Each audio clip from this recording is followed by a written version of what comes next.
कई जिलों से मकान गिरने की भी खबरें सामने आई है। लगातार बारिश के बाद नदियां भी उफान पर हैं, जिससे कई जिलों में बाढ़ का भी खतरा उत्पन्न हो चुका है। रिपोर्ट दिखाते हैं आपको।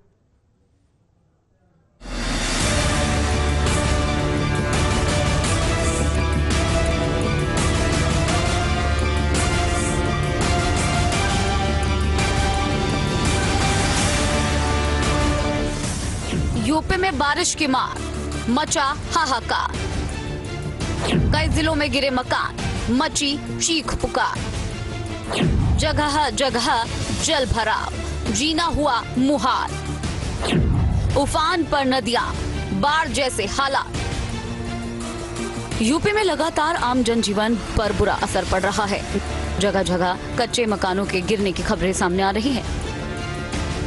बारिश के बाद से मकान गिरने की गाजियाबाद, ग्रेटर नोएडा, एटा, आगरा, बदायूं जिले की ये 5 तस्वीरें हैं।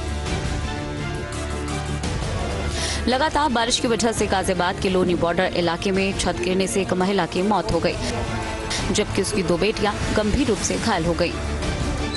अलर्ट गाजियाबाद के अंदर भी है। गाजियाबाद के लोनी बॉर्डर की परमहंस कॉलोनी के अंदर एक मकान गिरने की भी सूचना है, जिसमें एक महिला की मौत भी हो गई है। इसी वजह से गाजियाबाद प्रशासन की तरफ से भी अलर्ट जारी किया गया है। जो भी कच्चे मकान हैं वहां पर थोड़ा सा अलर्ट रहकर रहें, क्योंकि इस बारिश के अंदर ज़्यादातर मकान गिरते हैं जो जर्जर हालत में होते हैं। तो ऐसे में लोगों को भी सावधानी बरतने के लिए दिशा निर्देश दिए गए हैं। दूसरी तस्वीर ग्रेटर नोएडा की है, जहां दनकौर के बिलासपुर में तेज बारिश के बाद से जर्जर मकान गिर गया। मकान के अंदर सो रहे परिवार ने किसी तरह अपनी जान बचाई। तीसरी तस्वीर एटा जिले की है। निधौली कलां के रामनगर गांव में लगातार बारिश की वजह से भरभरा कर छत गिर गई। इस हादसे में मकान के अंदर सो रहे दंपत्ति गंभीर रूप से घायल हो गए। चौथी तस्वीर आगरा के रामपुर चंद्रसेनी गांव की है, जहां लगातार बारिश के बाद से सीलन की वजह से एक मकान गिर गया।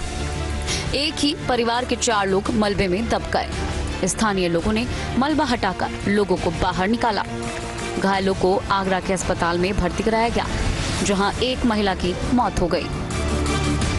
5वीं तस्वीर बदायूं की है, जहां तेज बारिश के बाद एक मकान भरभरा कर गिर गया। छत गिरने से मलबे में 2 युवक दब गए, जिसमें से एक युवक की मौत हो गई। घटना के बाद से परिवार में कोहराम मचा हुआ है। इसके अलावा भी कई जिलों में बारिश की वजह से हादसे हो रहे हैं, जिससे आम लोगों का जीना मुहाल हो गया है। लगातार बारिश की वजह से ग्रेटर नोएडा वेस्ट में लंबा जाम लग गया। गौर सोसाइटी से 4 मूर्ति गोल चक्कर तक गाड़ियां रेंगती नजर आई, जिससे सुबह सुबह दफ्तर जाने वालों को भारी मुश्किलों का सामना करना पड़ा। बारिश की वजह से ग्रेटर नोएडा के रामगढ़ अंडरपास में पानी भर गया, जिसकी वजह से आम लोगों को परेशानी का सामना करना पड़ा। यह हाल तब है जब बरसात से पहले सभी विभाग सड़क और अंडरपास में जल भराव से निपटने की तैयारी करती है। आपको बता दें, प्राधिकरण की जो बड़ी लापरवाही है, नगर पालिका की जो लापरवाही है, वो तस्वीरें साफ हम पहले भी दिखा चुके हैं और लगातार दिखाई जा रही हैं। क्योंकि सेक्टरों में पानी भर गया है, अंडरपासों में पानी भर गया है। जो दादरी नोएडा मुख्य मार्ग है, वहाँ गहरे बड़े बड़े गड्ढे हो गए हैं, और जहाँ से लाखों लोग रोजाना गुजरते हैं। बरसात के कारण गड्ढे होने की वजह से वहाँ हादसे भी हो रहे हैं। लगातार बरसात तेजी से बढ़ रही है और लगातार जो जर्जर मकान है, जो घर है, वो लगातार गिर रहे हैं। बारिश की वजह से गाजियाबाद में भी जनजीवन अस्त व्यस्त नजर आया। लाल कुआं इलाके में वाहनों की रफ्तार धीमी पड़ गई। बारिश की वजह से गाजियाबाद के कई इलाकों में बिजली व्यवस्था भी बाधित हुई है। गाजियाबाद सहित दिल्ली एनसीआर में बीते 2 दिनों से लगातार बारिश पड़ रही है। रुक रुक कर पड़ रही इस बारिश ने लोगों की परेशानी बढ़ा दी है। इस वक्त हम गाजियाबाद के लाल कुआं पर मौजूद हैं।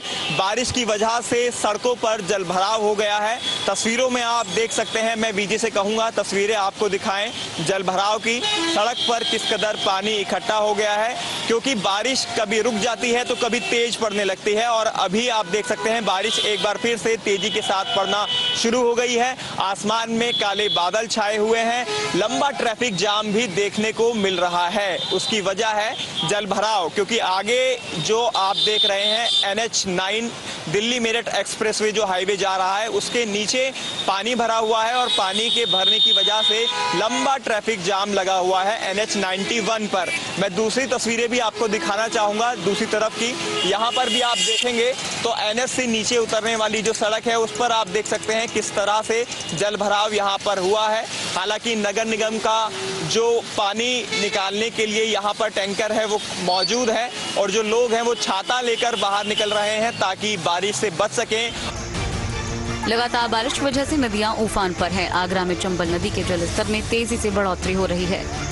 यमुना बैराज से 3 लाख क्यूसेक पानी छोड़े जाने के बाद बाढ़ जैसे हालात पैदा हो गए हैं। तटीय इलाकों में 30 से ज्यादा गांव में हाई अलर्ट जारी किया गया है।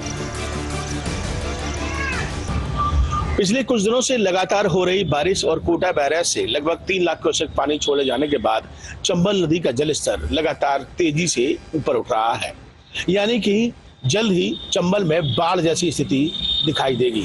जी हाँ, इस समय अगर चंबल नदी के जलस्तर की बात की जाए तो जलस्तर 125 मीटर पर बना हुआ है। वहीं अगर खतरे के निशान की बात की जाए तो चंबल नदी के जलस्तर का खतरे का निशान 130 मीटर पर है। महज 5 मीटर नीचे इस समय चंबल बह रही है और बहुत तेजी से चंबल का जो जलस्तर है वो तेजी से ऊपर उठ रहा है और यही वजह है कि स्थानीय लगातार अधिकारी जो है वो चंबल का निरीक्षण कर रहे हैं, मॉनिटरिंग कर रहे हैं। समय समय पर जो उसका जलस्तर है उसकी भी मैपिंग करते हुए, उसकी मॉनिटरिंग करते हुए वरिष्ठ अधिकारियों को उसकी सूचना दे रहे हैं। साथ ही साथ आसपास के अगर क्षेत्रों की बात की जाए तो तमाम ऐसे तटवर्ती क्षेत्र हैं, लगभग 3 दर्जन गांव ऐसे हैं जो कि चंबल से सटे हुए हैं, उनको भी खाली कराने के निर्देश दे दिए गए हैं। साथ ही साथ उन्हें बता दिया गया है कि जलस्तर तेजी से ऊपर उठ रहा है, इसलिए वो इस क्षेत्र को छोड़कर कहीं और शिफ्ट हो जाए। इसके अलावा बाढ़ चौकियों को भी स्थापित कर दिया गया है, उन्हें अलर्ट मोड पर रखा गया है। राजस्व की टीमें भी लगातार चंबल पर इस समय काम कर रही हैं और आसपास के क्षेत्र में लगातार नजर बनाए हुए हैं। आगरा में चंबल नदी के जलस्तर में तेजी से बढ़ोतरी हो रही है। पिछले 2 दिनों में 30 सेंटीमीटर प्रति घंटे की रफ्तार से जलस्तर में बढ़ोतरी दर्ज की गई। आम लोगों को नदी किनारे नहीं जाने की हिदायत दी गई है। चंबल नदी के किनारे बाजरा, तिलहन, उड़द, मूंग की फसलें जलमग्न हो गई हैं। जलस्तर बढ़ने पर स्टीमर का संचालन भी बंद कर दिया गया है। नदी आ रही है, मसर के बाढ़ आई और पास से खेत चली गए, गाँव में पानी भक्त हो। अच्छा, स्टीमर क्या है? स्टीमर बंद है, स्टीमर बंद चल रहा है। कोई अधिकारी बीट करने आए अभी तो लगातार बारिश की वजह से अंतिम यात्रा निकालने में भी मुश्किलों का सामना करना पड़ रहा है। हाथरस में सड़क हादसे की शिकार महिला की मौत के बाद तिरपाल के नीचे जनाजा निकाला गया। बताया जा रहा है कि कब्रिस्तान तक शव को ले जाने के लिए परिजनों ने 30 मीटर लंबा तिरपाल खरीदा। बारिश के बीच तिरपाल से ढककर जनाजे को कब्रिस्तान तक ले जाया गया। यानी लगातार बारिश की वजह से जनजीवन बुरी तरह से प्रभावित है, लेकिन बारिश के बाद अब बाढ़ का संकट भी गहरा रहा है। Team news state. तो वहीं बहराइच में छठे भेड़िए का आतंक लगातार बरकरार है। लगातार तीसरे दिन भेड़िए ने रिहायशी इलाके में दस्तक दी। 2 गांवों में भेड़िए के हमले में 2 महिलाएं घायल हो गई और इस बीच यूपी के कई और जिले में